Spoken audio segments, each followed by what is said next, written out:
Kemenangan Liverpool lawan Aston Villa hari Minggu kemarin menunjukkan satu hal. Liverpool terlihat kembali bermain seperti di era keemasan Jurgen Klopp di Anfield, yaitu musim 2019-20 yang tak terlupakan bagi The Reds. Di musim 2019-20 itu, Liverpool berhasil berjaya di Inggris. Mereka mendominasi Premier League dengan torehan total 99 poin. Hanya sekali kalah di pertandingan kandang, dan tentu saja Premier League mengalahkan Manchester City. Ada beberapa ciri khas yang melekat dari Liverpool musim 2019-20 muncul kembali di pertandingan itu. Di antaranya gol-gol yang tercipta dari permulaan laga yang cepat, unggul di babak pertama, gol dari bola mati, dan salah mencetak gol di depan tribun The Kop. Semua itu terjadi di pertandingan lawan Aston Villa. Tapi ada satu ciri khas yang sangat penting dimiliki Liverpool musim 2019-20, yaitu gaya permainan yang menekan. Asisten Jurgen Klopp, Pep Lijnders, di tahun 2019 pernah berkata, "Identitas kami adalah intensitas. Ini cukup sederhana, hanya tentang memiliki mentalitas untuk merebut bola secepat dan setinggi apapun di lapangan." Mentalitas pressing itu sempat hilang di musim lalu. Liverpool dan Jurgen Klopp tersesat dan kehilangan identitas mereka. Alhasil musim kemarin mereka hanya bisa duduk di posisi kelima di bawah Newcastle. Namun musim ini, klub terlihat ingin menghidupkan identitas itu kembali. Jika diperhatikan, ini sudah terlihat di laga pembuka musim Liverpool saat melawan Chelsea. Di pertandingan itu, Liverpool berusaha melancarkan pressing mereka di babak pertama. Namun klub mengaku tim asuhan Pochettino masih bisa lolos. Kami mencoba untuk menutup ruang secara bersama-sama, tapi kemudian mereka bisa menemukan opsi ke depan. Mereka bisa menemukan Raheem Sterling, lalu ada Reece James tiba-tiba masuk ke permainan, dan Ben Chilwell bermain lebih baik di pertandingan ini. Kami seharusnya bisa memecahkan masalah itu, tapi setidaknya kami sudah bisa melihat pondasi dasarnya, ucap Klopp. Di pertandingan itu Liverpool bisa mengambil permainan dengan gol di menit 18. Tapi Chelsea ternyata masih bisa bangkit dan membalas gol itu sebelum babak pertama berakhir. Pertandingan itu pun berakhir dengan skor 1-1. Bisa dibilang, Klopp telah mengatasi masalah yang terjadi di pertandingan melawan Chelsea pada laga ini. Saat melawan Chelsea, The Reds terlalu agresif dalam melakukan tekanan, sehingga banyak pemain Chelsea yang bisa berpikir cepat dan menemukan opsi umpan ke depan.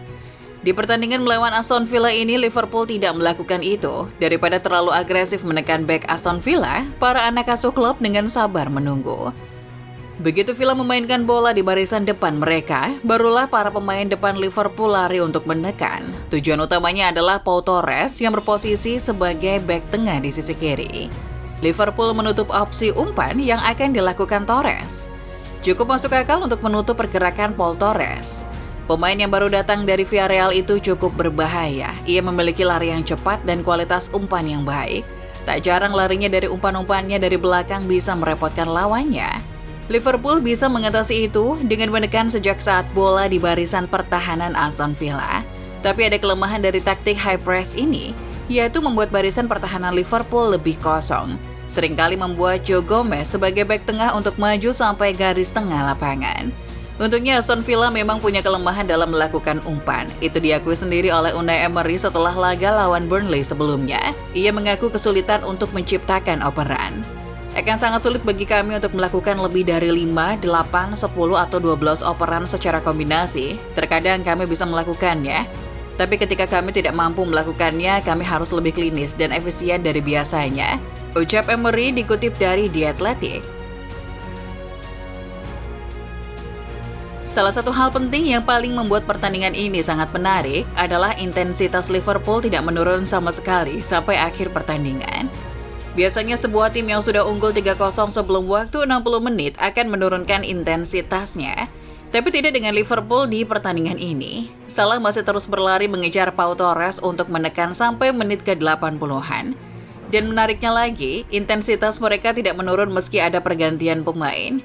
Curtis Jones, Darwin Núñez, dan Luis Diaz masing-masing digantikan oleh Harvey Elliott, Diogo Jota, dan Cody Gakpo di menit 65. Tapi tekanan yang mereka lancarkan masih efektif. Di sisi lain, barisan pertahanan Aston Villa kerepotan. Pau Torres kurasi umpannya di pertandingan ini menurun drastis dari di pertandingan lawan Burnley. Di dua pertandingan itu, ia sama-sama melakukan 47 operan, tapi di Anfield, ia hanya mencatatkan 72,3% penyelesaian operan. Sedangkan saat Aston Villa menang 3-1 di Turf Moor, markas Burnley, ia melakukan 93,6% penyelesaian umpan.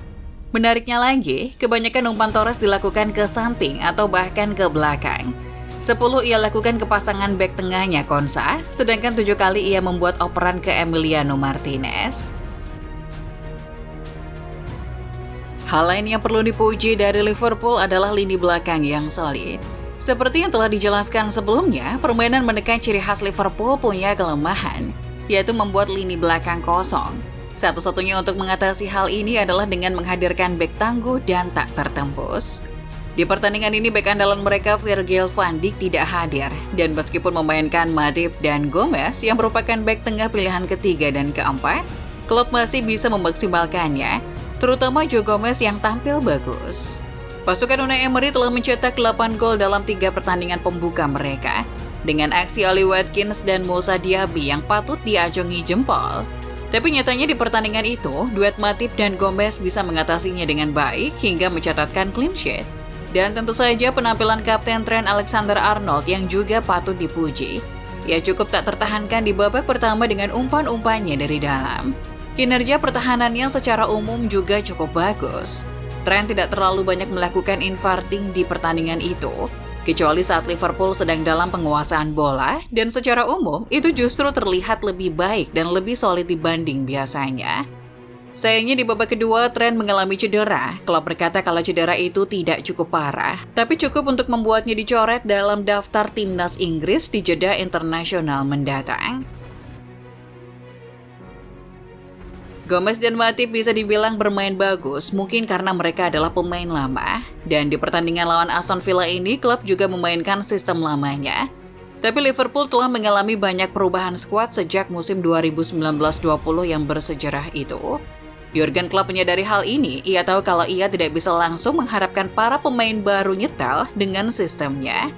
Klopp memberikan kesempatan para pemainnya untuk belajar dan berkembang. Ini adalah tim dengan wajah yang sangat baru, jadi biarkan mereka berkembang, ucap Klopp.